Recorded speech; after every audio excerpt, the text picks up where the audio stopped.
আজ থেকে 40-50 বছর পর যখন নাতি নাতনিরা এসে আমাকে বলবে, দাদু নেইমার কে, আমি তখন তাদেরকে বলবো, নেইমার জানি না তো। তখন তারা পিছন ফিরে চলে যেতে চাইলে আমি ওদের ডাক দিয়ে বলবো, শুন তাহলে, নেইমার সে তো এক মুকুটবিহীন রাজা ছিল। তার দাপটে কেঁপে উঠত সারা বিশ্ব। সে ছিল ব্রাজিলের গর্ব। সে এমন এক ফুটবলার ছিল যে বিশ্বকাপ ছাড়াই সে সারা বিশ্বের মানুষের প্রিয় ছিল। নেইমার এ এক ক্ষুধার্ত রাক্ষসের নাম, যার গোল কুদায় সবকিছু চুরমার করে দিত।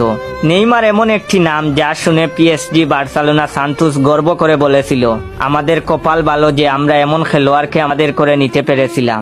নেইমার সে ছিল কোটি কোটি ছেলেদের রাত জাগার কারণ। সে ছিল কোটি কোটি মেয়ের ফুটবল ভালোবাসার কারণ। নেইমার সে তো ব্রাজিলের সাও পাওলো শহরের গর্বের নাম। মায়ের গর্ভে আসা থেকে শুরু করে জীবনের শেষ সময় পর্যন্ত ইনজুরি নিয়ে লড়াই করা যোদ্ধার নাম। নেইমার সে যে কতটা ভালো বন্ধু তা বিশ্ব চ্যাম্পিয়ন মেসি ভালো বলতে পারবে। নেইমার মেসি, রোনালদোর মতো তারকার বীরে দূর থেকে জ্বলতে থাকা নক্ষত্র। কোটি কোটি ভক্তের কান্নার কারণ ওই নেইমার। সে ছিল ফুটবল ইতিহাসের এমন অভিনেতা যে কিনা দোষ না করেও দোষী হয়েছে। তার সাহস এতই ছিল যে ম্যাচ চলাকালীন সময়ে রেফারির কানে বল দিয়ে আঘাত করেছিল। এই সেই নেইমার। নেইমারের একটা ফটো দেখিয়ে বুঝতেই পারবো না যে কখন চোখের কোণে পানি জমা হয়ে গেছে। নাতি নাতনিরা বলবে, দাদু তুমি কাঁদছো কেন?